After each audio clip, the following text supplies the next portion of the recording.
Ndugu na dada wapendwa, tunawasalimu katika jina la Bwana na Mwokozi wetu Yesu Kristo, tukiwakaribisha kwa kipindi hiki cha kufuata mahubiri kutoka Krefeld. Kwa siku ya leo tutafuata mahubiri iliyohubiriwa na ndugu yetu Walde Frank tarehe 18 mwezi wa kwanza mwaka wa 1987, na kichwa ya mahubiri tatwaliwa katika kitabu cha Waroma sura ya 2 mustari ya 28 hadi 29 inayosema, tohara inapashwa fanyiwa katika moyo sawasawa na roho, hapana sawasawa na barua. Hivi tunawatakia usikilivu mwema na Mungu atubariki sote pamoja. Amina.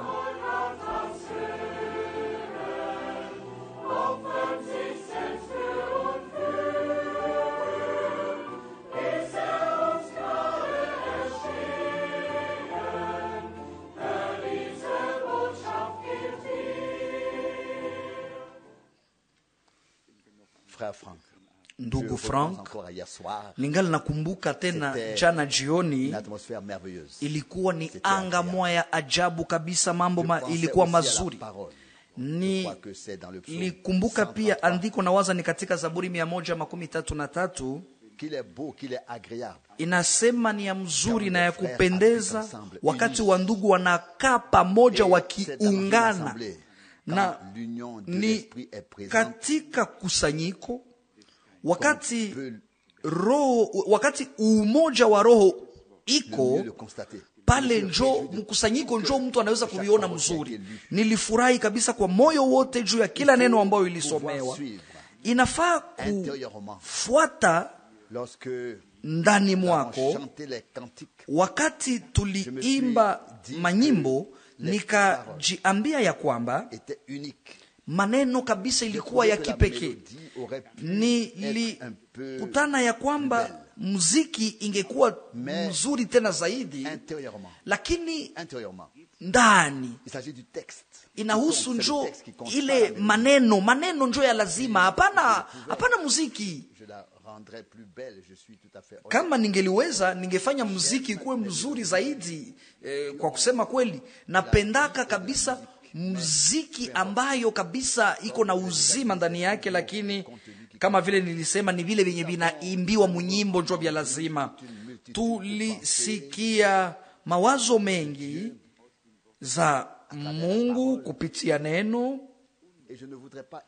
na singependa kabisa asubuhi ya leo ni ache kando ndugu Rusi. Hapana kabisa, hauyamaliza kazi yako. Ni ya mzuri sana kuweza kuwa pamoja kwa hali ya urafiki, bila kusukumwa, bila kitu chochote, lakini kuwa tu hapa katika uwepo wa Mungu. Si lazima ya kwamba ikuwe tu kila mara mahubiri yenye nguvu, lakini inafaa vile vile kuacha Mungu atende, kupokea kwa nguvu. Njogisi ndugu Schmidt anasema ile nao ni kweli. Mnajua kenye kiko kwenye moyo wangu ni kwamba ndugu Turo, kile ambacho ndugu Turo alisema muhali tu ya urahisi, inanigusa kwenye moyo kabisa kwa hali kubwa, kufikia wale wote ambao tuliwajua. Tunajua ya kwamba wakati inaenda kumwisho, kuja kwa Bwana ni karibu.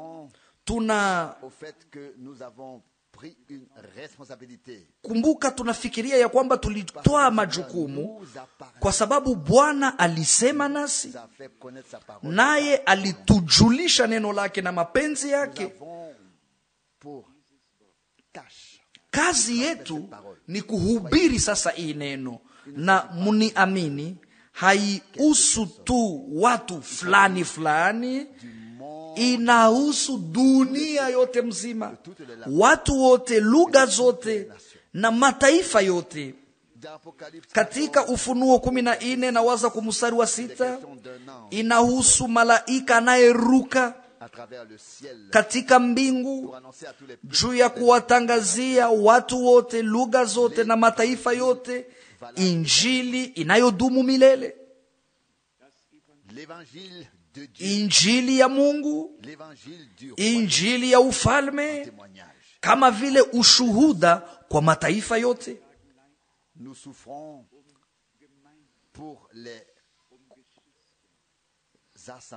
Tunasumbukiaka makusanyiko wa ndugu na wadada wanaoimba kwa moyo wao wote, wanaosikia neno la Mungu kwa moyo wao wote, lakini hawajue kile ambacho Mungu kunafanya kwa sasa.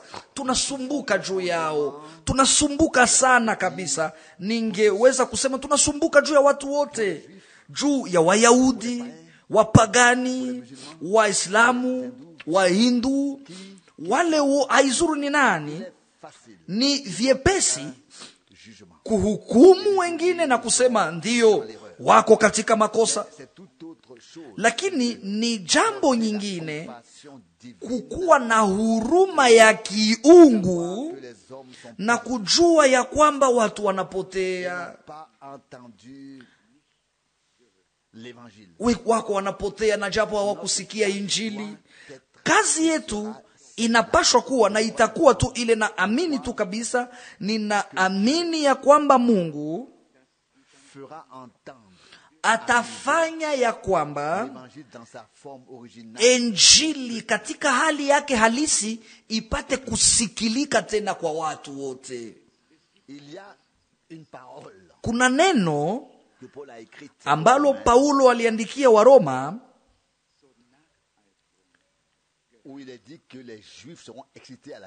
ambayo inasema ya kwamba Wayahudi watatiwa wivu. Ni andiko ya Musa. Saa zingine nitaisoma upesi, napaswa kuitafuta mimi mwenyewe. Inapatikana katika Waroma sura 10. Waroma sura 10. Paulo anaandika, Waroma sura yake ya 10 mustari ya 19. Waroma 10:19. Lakini nasema hii,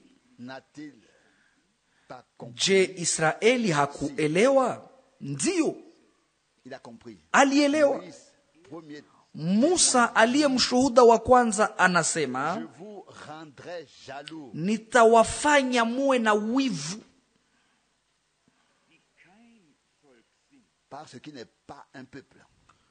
musikilie wivu taifa ambayo haiko taifa. Nitazusha kasirani yenu mkasirikie watu ambao hawana akili. Kisha anaendelea na Isaya kumustari ya 12. Isaya anajaribu hata kusema, nilipatwa na wale ambao hawakuwa wananitafuta, nilijijulisha kwa wale ambao hawakuwa hata wananilomba kitu chochote. Rafiki zangu wapendwa, tunaweza sasa kuingia katika kilindi ya jambo hii. Paulo alianza eleza au kutaja Isaya 53, akasema kumustari ya 16, kisha akasema, akataja nani aliyeamini ujumbe wetu. Waroma 10 mstari ya 16 tayari ilishaandikwa katika nabii Isaya 53 mstari wa kwanza. Hapa sasa inahusu watu wa Israeli, na Mungu Bwana alipofusha macho yao zamani ili afungue macho yetu. Aliongoa ile matawi ya asili kusudi atuingize sisi matawi ya pori kwenye ile mzeituni. Lakini baadaye, kama vile ilishatiliwa kwa mkazo, Paulo anaandika hapa akisema kuhusu andiko la Kumbukumbu la Torati 32 kuhusu Israeli, Waroma 10:19, nitawafanya muwe na wivu. Mutasikilia wivu wale wasio taifa, nitazusha kasirani yenu kwa ajili ya wale watu wasio na akili. kama kitu fulani kinapaswa fikia Israeli ambacho kinamfanya kuwa na wivu, ni watu wa Mungu ambao wanangojea Masia. Na mnajua ya kwamba hata kule vile vile kuna maoni nyingi tofauti. Wamoja wanazani ya kwamba Mesia atakuwa tu mtu kama vile Daudi. Hakuna kabisa mtu, si akutanaka hata Myahudi moja ambaye anaamini ya kwamba Masia ni Mungu Bwana, hata mmoja. Saa zingine bataonekana baadaye wakati Bwana atajifunua kwao, lakini mpaka leo wanaamini ya kwamba Masia atakuwaka mtu mmoja mwenye anapakaliwa kwa hali ya kipekee, mtu ambaye kama vile Daudi ataleta ushindi, na pamoja na ile Mungu atakuwa nao kwa namna ya kipekee. Kwanza ni ile hata njo ulimwengu yote ya Kiislamu inaamini. Je, mnajua ya kwamba zile inchi 40, inchi 40 za Kiislamu zinazo kuwa kudunia zote zinaamini kurudi kwa Masia? Ni vya mupya kwenu, ni vya mupya kwenu. Wanaamini ya kwamba Masia hakukufaka. Wanaamini ya kwamba kuna mtu mwingine ambaye alikufaka kuna nafasi yake, lakini yeye alipandaka mbinguni na atarudiaka juu atie usafi mbele Mungu aweke ufalme wake kudunia. Niliingia katika kilindi kwa maswali hizi, nitawafasiria sababu ya ile wakati mwingine, lakini niliona kabisa ni mambo ya muhimu sana. Kama tunataka tufikie wale watu, inafaa tujue kenye wanaamini na kenye wanafundisha. Hakuna njia ingine. Inafaa kujiweka kukiwango chao juu uwafikie. Na kwangu mimi mambo fulani fulani kabisa ni mapya, na japo inajenga. Naona huko mlango inaofunguliwa, naona huku uwezekano ya kufikia watu ambao ambao injili haijawafikia bado katika siku hizi, na hata ambao hata hakuna mwinjilisi ambaye anaweza kuwafikia. Hakuna, haiwezekane, kwa sababu hawawezi ingia katika hali katika mafikiri ya wale watu. Jana sijue kama ile ilisemeka katika habari za mupya katika inchi, lakini kusini kwa Ujerumani, radio na wapasha habari walitangaza ya kwamba Oral Robert anahitaji dola milioni 9 mpaka mwisho ya mwezi ya 3 hapa. Kama ile milioni 9 ya pesa ya madolari haionekane, basi Mungu ataangamiza. Sasa nikajiambia, ni udanganyifu wa namna gani muufalme ya Mungu? Udanganyifu gani muneno la Mungu? Udanganyifu gani mudunia mzima? Mnajua udanganyifu mu mambo ya Mungu iko mubaya sana kabisa, kama vile katika ulimwengu ya kidini. Na wakati ndugu yetu alisoma maneno haya, kama tunasema ya kwamba Yohane ni nabii, watu watatupiga majiwe, kwa sababu watu wanaamini ya kwamba Yohane alikuwa nabii, wakati yenye watu wanapaswa kukubali ya kwamba Mungu alikuwa na nabii.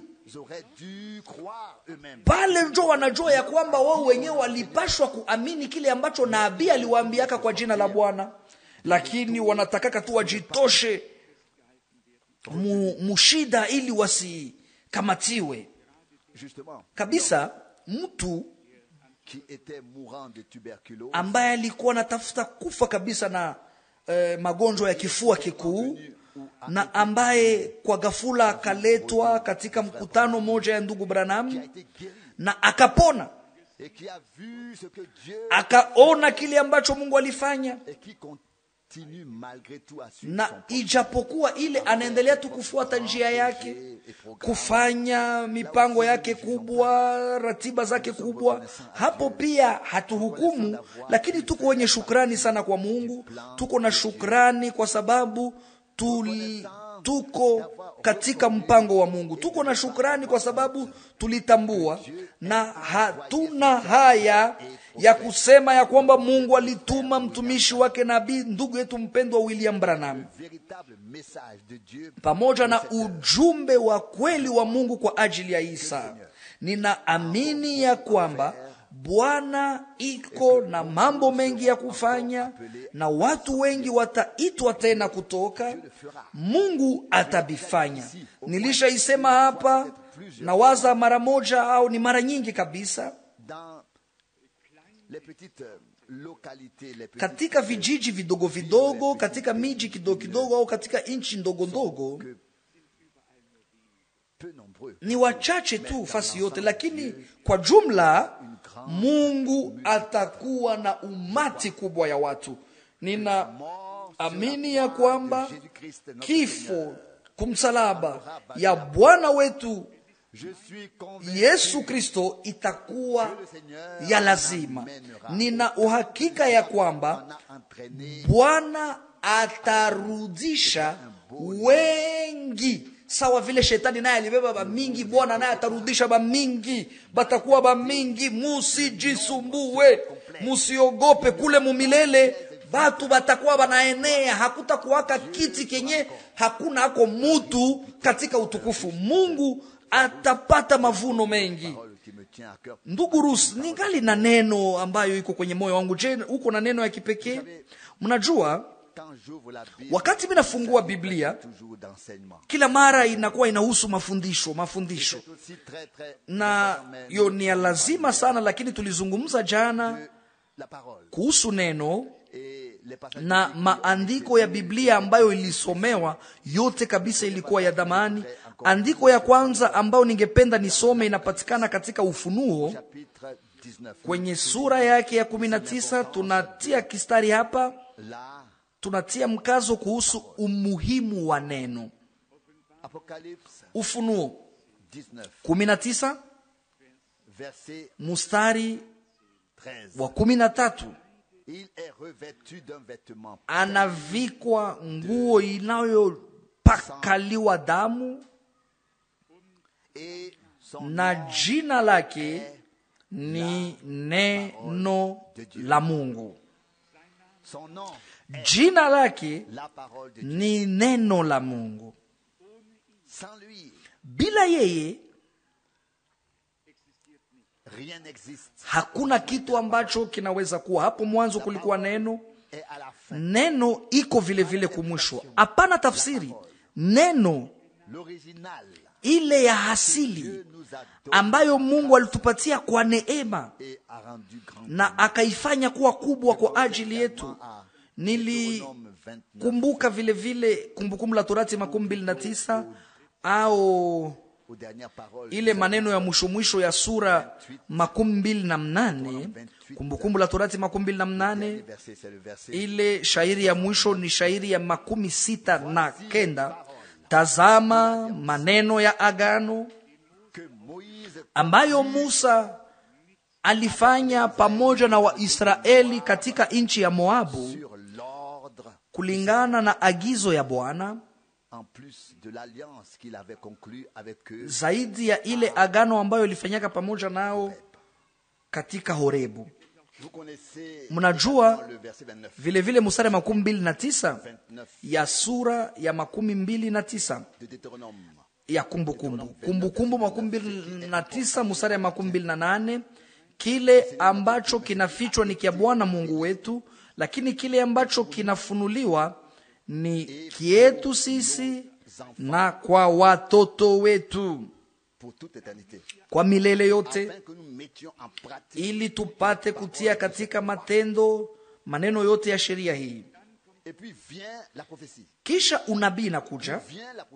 Kisha unabii inakuja kuhusu kukusanyika ya Israeli. Ningependa kwa ufupi tu nilinganishe Israeli ambao walisambazwa na kanisa ambayo ingali inasambazwa katika madini zingine huku na huku. Ninaamini ya kwamba watoto wa Mungu wangali katika makanisa mbalimbali, watu ambao kweli wanataka watumikie Mungu, walio tayari kufanya mapenzi ya Mungu kama vile wanavyojua. Nasoma katika Kumbukumbu la Torati 30 mstari wa kwanza. Kumbukumbu 30 mstari wa kwanza. Katika mambo haya yote, wakati mambo haya yote, baraka na laana ambazo nimetia mbele yako zitakuja kwako, na utayakumbusha ndani ya moyo wako katikati ya mataifa yote ambako Bwana Mungu wako atakuwa amekufukuza ndani, kisha unarudia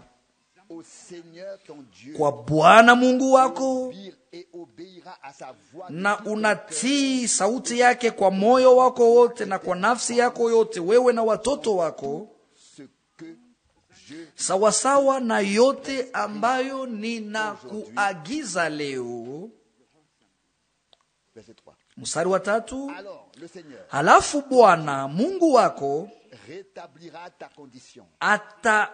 atarudisha, atatengeneza tena hali yako, atakusikilia huruma, naye atakukusanya tena toka watu wote, taifa yote ambako Bwana Mungu wako alikusambaza. Mstari wa 4. Hata kama wale wakimbizi wako kule kwenye mwisho ya mbingu, Bwana Mungu wako atawakusanya toka kule na atawakurudishia. Haleluya. Mstari ya 5. Bwana Mungu wako atakurudisha katika nchi ambayo baba zako walikuwa nayo, nawe utaimiliki. Atakufanya uwe mwenye heri sana na muwe wengi kuliko baba zako. Ni neno gani ya ajabu kabisa. Tusimame kwanza pale kwa muda kidogo. Bwana alisambaza, anakusanya tena, anarudisha katika nchi ya ahadi.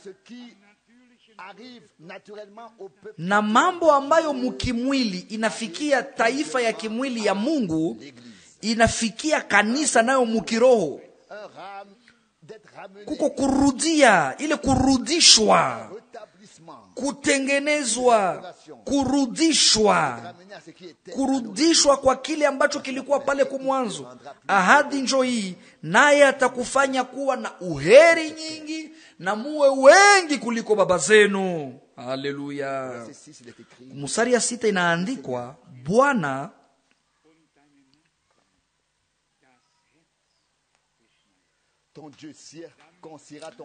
Bwana atatahiri moyo wako na moyo ya uzao wako, ili upende Bwana Mungu wako kwa moyo wako wote na kwa nafsi yako yote, ili upate kuishi. Mstari wa 7. Na Bwana Mungu wako atafanya kwa jinsi laana hizi zote zinazoandikwa katika hii kitabu zianguke juu ya maadui yako na wale wanaokuchukia na kukutesa. Mstari ya 8. Na wewe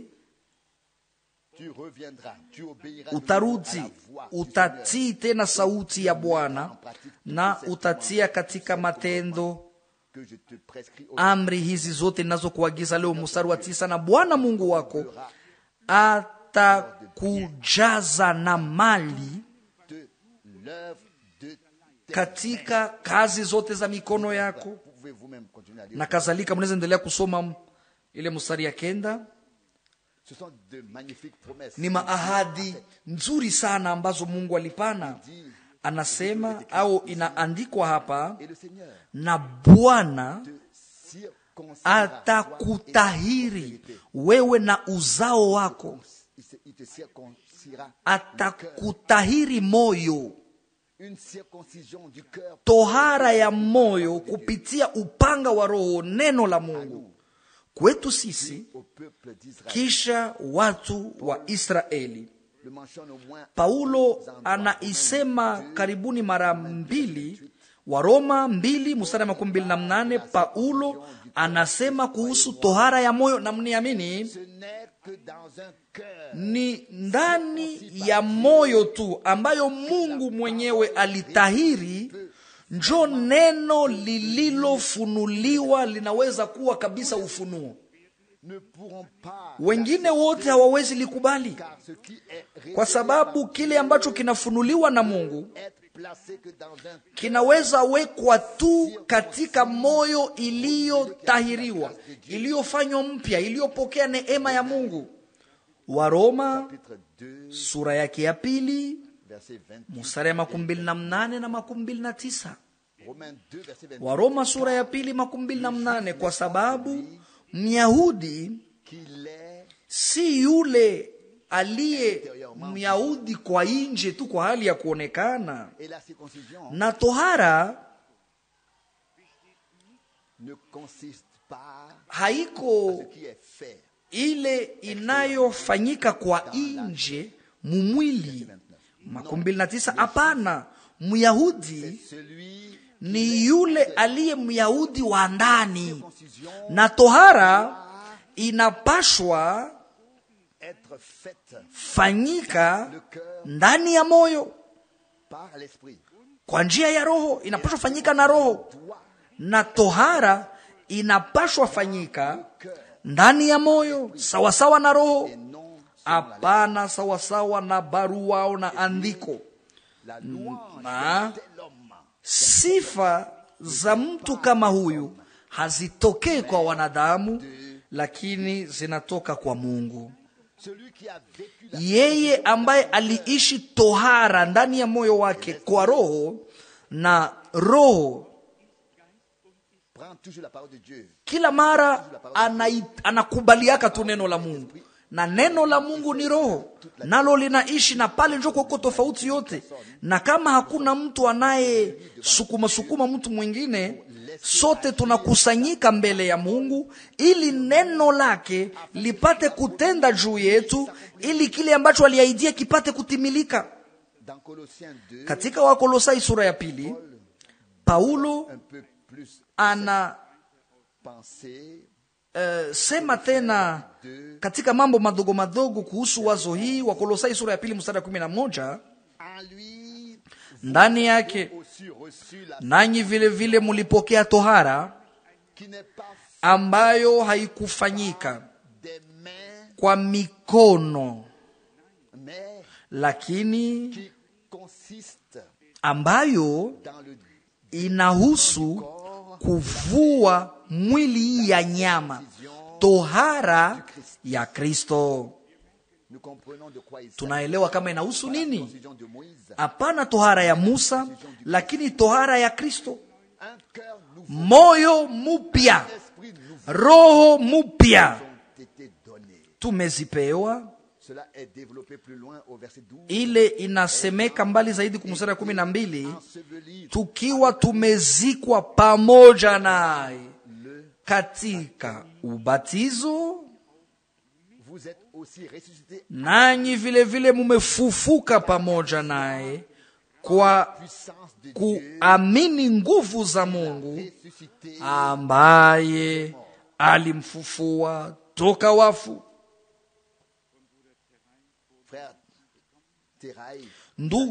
Ndugu Terai tayari aisha tusomea andiko kuhusu uwezo hapa. Tena ile inathibitishwa kwetu ya kwamba tulifufuliwa pamoja na Kristo. Wapendwa wangu, nitawaambia kama kosa yetu kwa kweli iko fasi gani. Hatujaelewa kabisa kama tuko wanani na kenye tuko. Hatuyaelewa kenye Mungu alitufanya kuwa kabisa.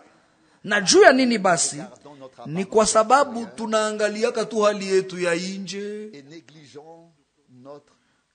kisha tunapuuzi ndani yetu. Kama andiko takatifu inasema ya kwamba tulisulubiwa pamoja na Kristo, ya kwamba tulikufa pamoja naye na tulizikwa pamoja naye, manake ile ni kweli. Wa Roma 6:6, manake ile ni kweli. Na kama andiko nasema ya kwamba tulifufuka pamoja naye, ile nao vile vile ni kweli. Na kama ni kweli, manake ni imani yetu tu njo inaweza kutingiza mkono wa Mungu.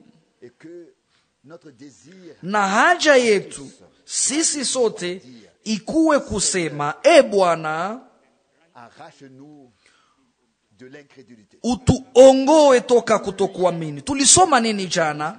Nadhani ya kwamba ndugu Rusa alisoma katika waraka kwa Waebrania ya kwamba kusiwe mtu katikati yenu ambaye ataonesha moyo ya kutokuamini, na asiende mbali na Mungu aliye hai. Waebrania 3:12.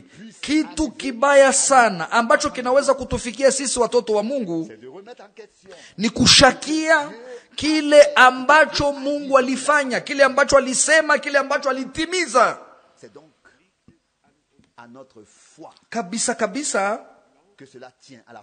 ile inahusu imani yetu, imani ambayo kama vile andiko inavyosema. Na kama tulipata neema mbele ya Mungu juu ya kukubali ile yote na kuishuhudia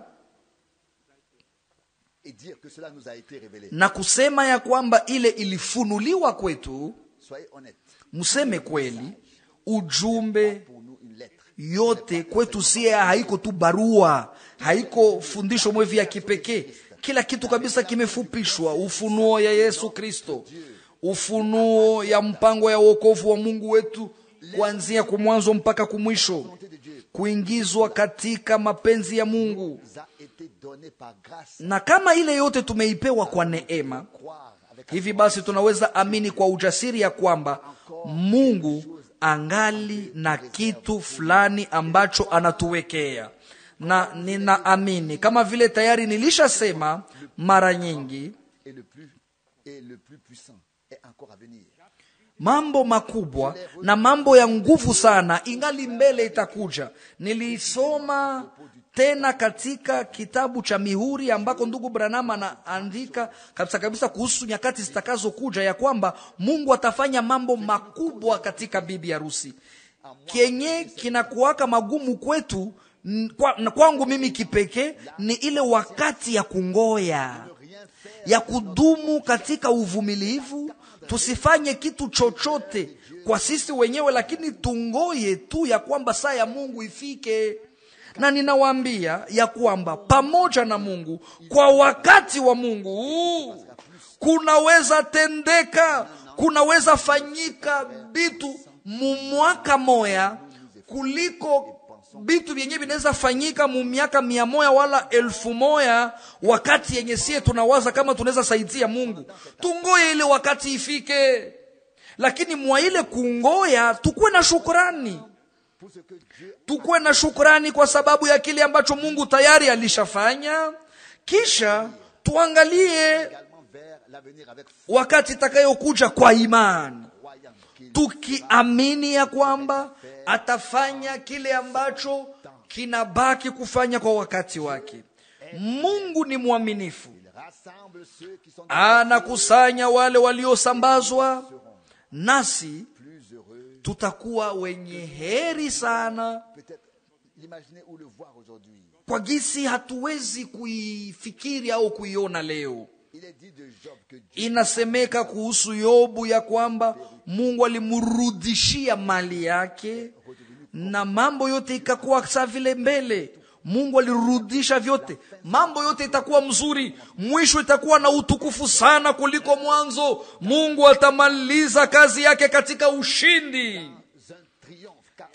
ushindi, kwa sababu ile inastahili Mungu, naye atakuwa mshindaji wa kila kitu. Jina lake takatifu lisifiwe. Amina. Ndio ndugu na dada wapendwa, tunafika mwisho ya mahubiri ya siku ya leo.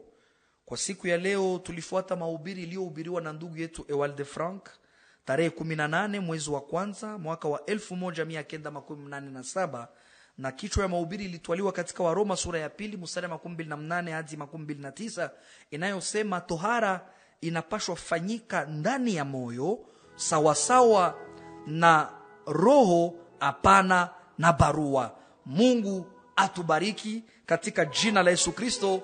Amina.